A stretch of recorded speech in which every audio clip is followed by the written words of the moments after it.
Selamat sore Bapak Ibu Saudara sekalian. Saya tergelitik untuk membahas ya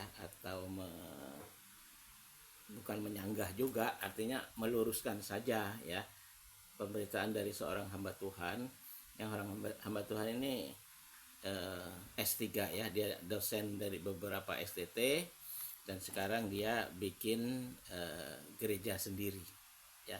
Dan saya cukup tertarik ketika memakai kata gereja mula-mula. Nah, gitu kan. Saya pikir sejauh apa nih gereja mula-mula nih kebenarannya ini. Nah, ternyata akhirnya setelah saya dengar, oh iya benar juga dia memakai merek gereja baru itu dengan gereja mula-mula.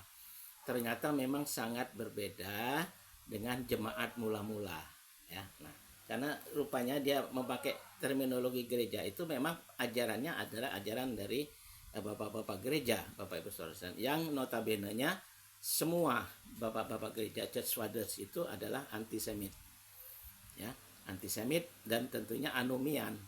Anomian tuh anti Torah.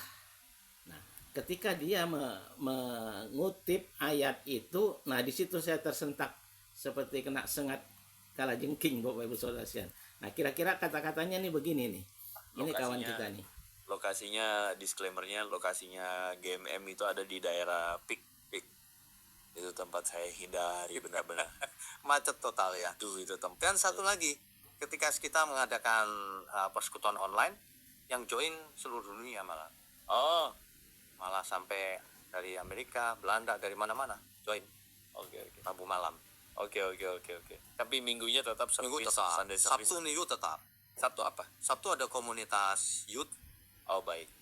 Pemuda ya, dewasa muda. Ada komunitas gabungan pria wanita. Ada seminar-seminar di hari Sabtu. Ada impartasi spirit namanya. Itu untuk khususnya para pekerja pelayan Tuhan di GMM. Tapi jemaat juga boleh mendengarkan dan boleh datang. Oke. Itu impartasi spirit. Nilai-nilai GMM. Oke. Itu hari Sabtu. Itu Sabtu. Sabtu sebulan 2 kali. Setiap Sabtu. Saya itu pernah berandai-andai Pak Winyu. Saya suka berandai-andai karena suka memikirkan tentang sesuatu yang sebenarnya apa yang terjadi di balik fenomena yang kita lihat. Saya tuh berandai-andai salah satunya gini Pak Winyu. Mungkin gereja yang sebenarnya akan kelihatan ketika misal entah bagaimana caranya tiba-tiba semua gedung gereja itu musnah. Nama pelang gereja itu runtuh, tidak boleh ada gereja. Nah, gereja akan kelihatan. Apakah Anda mengatakan bahwa pengobatan rumahan 5 detik dengan jambu biji ini dapat menghilangkan hipertensi?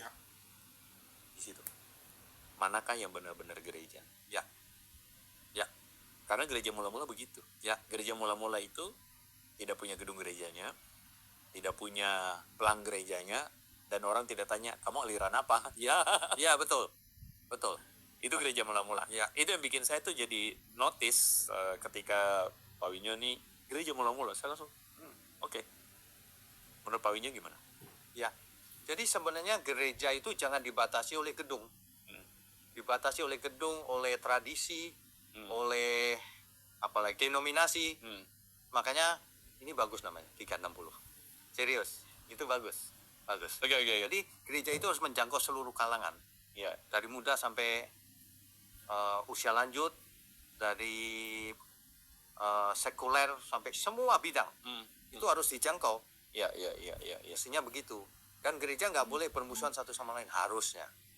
Kecuali memang doktrinnya menyimpang. Nah, kalau itu kita nggak bisa. Kalau nggak menyimpang beda-beda tafsir ya oke lah, nggak usah pakai bertentangan. Belajar bersama aja, debat boleh, bagus, tapi bukan bermusuhan. Nah, yang sering kali terjadi itu orang nggak bisa debat. Ketika debat kalah ngamuk dia. Terus nyerangnya itu nyerang pribadi. Terus bahkan kalau nggak mau, bahkan sebelum kalah pun tujuan dia adalah mengalahkan lawan. Terutama dengan ad hominem, nyerang pribadi. Ya. Makanya saya males, orang ini nggak bisa buat debat, udah nggak mau saya. Dibilang penakut loh Pak Winyo. Ya, Dibilang penakut gimana? Saya memang penakut. Takut akan Tuhan. Takut akan Tuhan. Siap. Siap. Oke, so jadi mungkin hari ini dengan pandangan orang berbagai macam gereja yang biasanya tuh saling bersaing. Ya. Menurut Pak Winyo? Menurut saya ya, kalau saling bersaingnya itu co-opetition namanya. Co-opetition. Bukan competition. Co-op, oke. Co-opetition artinya saling bersaing menjadi yang terbaik untuk Tuhan sama-sama, itu bagus. Tapi kalau kompetisi itu cumannya ini diambilin, dijemput, dikasih makan, dikasih iming-iming, itu bukan cara penginjilan yang benar. Masih ada ya? Ada, saya dengar ada. Begitu ya? Ada. Tapi di satu sisi lain, gereja mengancam jemaatnya kalau nggak bayar persepuluhan. Ini menyedihkan sekali. Nah, ini poin terakhir yang saya mau bahas. Oh, Pak Winyo itu namanya menjadi, saya notice ya, karena kan memang di sosial media terlalu banyak orang muncul lah. ya. Jadi Pak Winyo itu namanya muncul ketika saya lihat ada beberapa videonya itu yang dibahas berulang-ulang oleh banyak orang dan di-repost tentang persepuluhan. Ya. Pak Winyo boleh kasih insight gak tentang itu? Karena ini menjadi kontroversi banyak sekali. Oke, baik. Jadi begini, persepuluhan itu adalah bagian dari hukum Taurat. Jelas. Nah, apakah masih berlaku hukum Taurat? Jelas tidak. Efesus 2 ayat 15.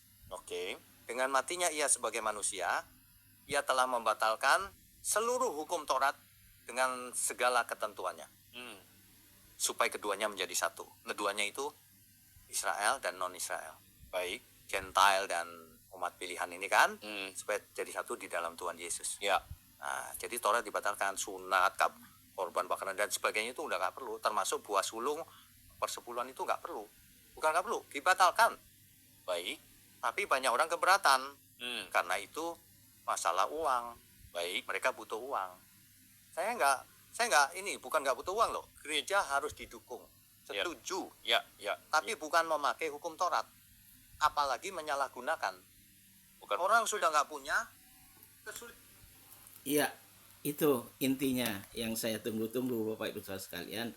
Jadi dia punya perspektif, ya pada umumnya perspektif gereja. Nah, makanya dia sebut gereja, tapi pakai gereja mula-mula itu seolah-olah membawa ke alam kemurnian yang sesuai dengan yang disebut dengan ma'aseh haselikim, cara hidup rasul-rasul. Dan itulah justru yang sudah dikuburkan jauh-jauh dalam-dalam. Nah, kawan kita ini mainnya di surface, di permukaan. Jadi mainnya kurang jauh Bapak Ibu Saudara sekalian. Efesus 2 ayat 15 dia copot dari konteksnya. Padahal dia juga menyitir kata-kata bahwa supaya keduanya itu menjadi satu. Itu tidak ada pemisahan, tidak ada permusuhan ya. Sebenarnya kalau dia baca konteksnya ya, 2 ayat aja sebelum ayat 15 itu. Itulah kuncinya, apalagi ayat 14. Jadi yang dirobohkan itu adalah tembok perseteruan, permusuhan antara dua entitas. Yang satu umat perjanjian yang mengaku kami umat perjanjian, ya, kami pemegang perjanjian.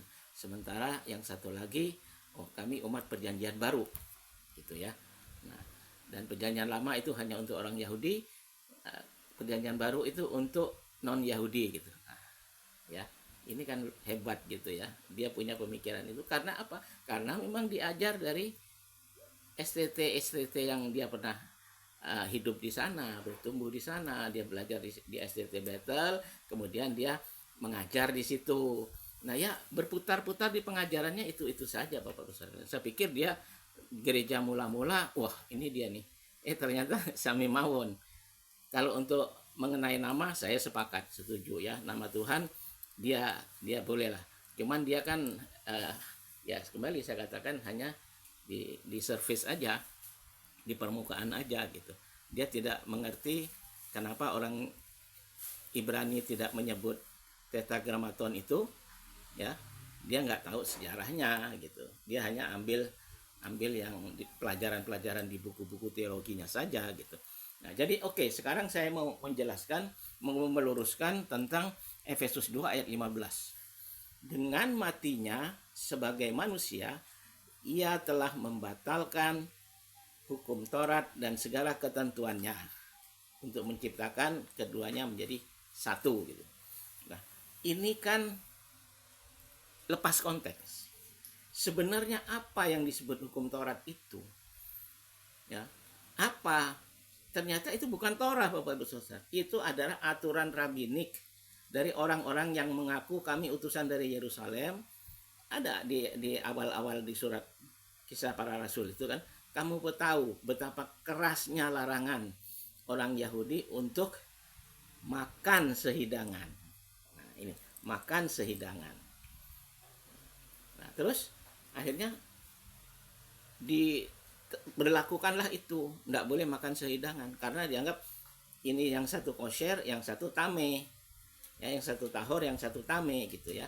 Nah, jadi nggak bisa, walaupun bawa makanan sendiri, tapi kalau dimakan di rumah Gentile, ya, di rumah Goyim, maka makanan itu dianggap sebagai makanan yang tame, tidak kosher, tidak tahor, ya. Nah, itu sebenarnya akhirnya orang ya oke, nggak makan sehidangan lagi. Tetapi itu satu sisi ya, partisi yang udah dibangun ya, mekitsa itu ya, atau tembok perseteruan itu yang dibangunnya, itu yang satu. Terus yang kedua, karena masih dilihat ada beberapa orang Yahudi masuk ke rumah orang non Yahudi ya, rupanya mereka itu sudah ada asimilasi atau teman bisnis dan sebagainya gitu. Walaupun nggak makan sehidangan, tapi masuk ke sana, lalu dipasang pagar yang kedua, yaitu dilarang masuk ke rumah orang non-Yahudi. Jadi double pagar ini, tembok ini udah dibangun double. Nah, inilah partisi ini, inilah mekitsa itu, ya, tembok perseteruan itulah yang dirobohkan oleh matinya Yesua di atas kayu salib. Nah, ini kan signifikan sekali Bapak Ibu sekalian. Telak sekali gitu. Di elaborate sedemikian rupa seolah-olah ya teksnya ya bahasa Indonesia jelas, dengan matinya sebagai manusia di kayu salib dia telah membatalkan hukum Taurat dan segala ketentuannya. Kalau kita melihat bahasa Yunaninya itu ada disebut dengan ton entolon endokmasin, katargesas. Sebenarnya yang dihancurkan di Katargeo itu adalah dogma-dogma itu. Nah, dogma-dogma yang mana? Ya tadi, dua pagar itu. Dilarang makan sehidangan dan dilarang masuk ke rumah orang Yahudi. Nah, betapa signifikan sekali Bapak Ibu Saudara sekalian. Nah, inilah pentingnya kalau kita mempunyai perspektif Ibrani. Saya pikir pakai mula-mula, gereja mula-mula ternyata bukan jemaat mula-mula. Ya. Kalau jemaat mula-mula jelas itu munculnya adalah setelah di Yerusalem, itu berkembang di diaspora ya, ke daerah Turki sekarang ya, di Antioquia itu. Nah, disitulah Kisah Rasul 11 ayat 26. Di Antioquia lah pertama kali orang-orang itu disebut Kristianoi. Nah, Kristianoi ini dalam bahasa Ibraninya adalah Ma'amim Misihim.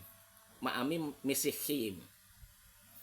Bukan Kristen, orang Yahudi nggak mau dipanggil dengan nama orang non Yahudi gitu, nggak mau.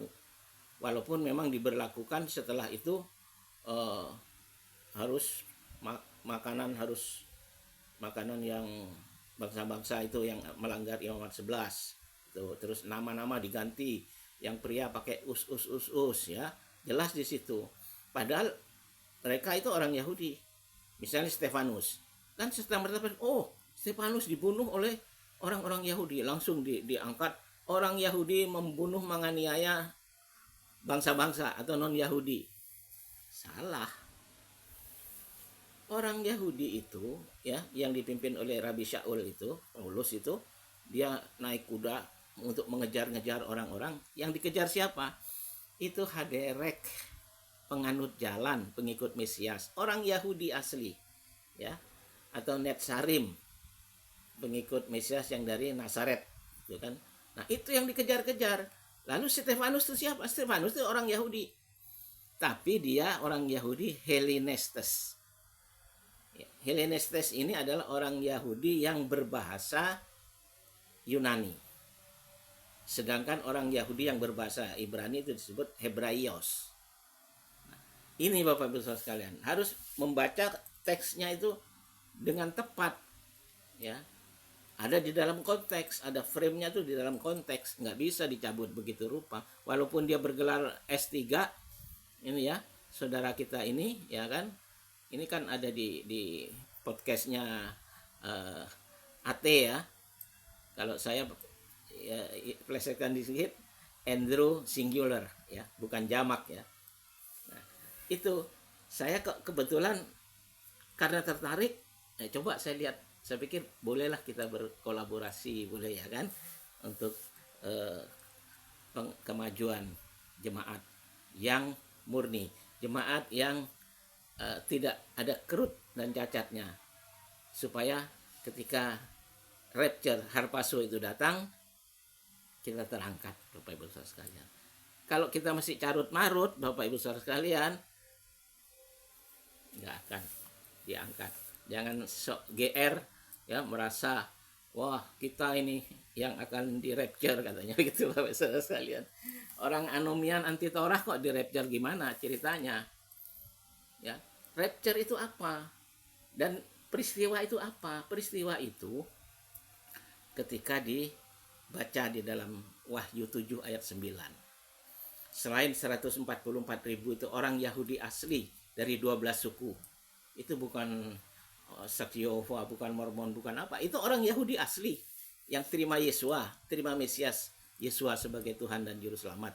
Nah, itulah 144.000 itu dari 12 suku, jadi 12.000 kali 12. Nah, kemudian ayat 9, dan sesungguhnya aku melihat, ya, sekumpulan orang yang tak terhitung banyaknya dari semua suku, kaum dan bahasa, ya, dan bangsa itu bersama-sama di situ di hadapan tahta anak domba.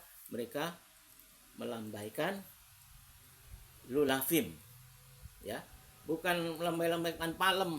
Palem dia langsung ditarik, oh itu minggu palem, itu yang hosana hosananya bu, wah hosana, padahal hosana itu begini, hosana leben David, baruch haba beshem Adonai, hosana bisme marom, selamatkan kami ya anak David, diberkatilah dia yang datang dalam nama Adonai, selamatkanlah kami ya yang datang dari tempat maha tinggi. Nah, itu Bapak Saudara sekalian. Jadi udah terkacau, diputar sedemikian rupa, akhirnya udah berantakan arusnya. Nah, demikian Bapak Ibu Saudara sekalian, kiranya Tuhan memberkati, kiranya roh kebenaran, ruach haemet itu menuntun kehidupan kita supaya jalan kita sesuai dengan kitab suci. Nah, kitab sucinya harus membacanya dengan kacamata Hebraik. Kalau kitab suci itu dibaca dengan kacamata Helenis, maka yang dibaca itu juga Helenis. Kalau pakai kacamata kuning, maka semuanya kuning Bapak Ibu sekalian, ya. Shalom, selamat sore, Tuhan memberkati.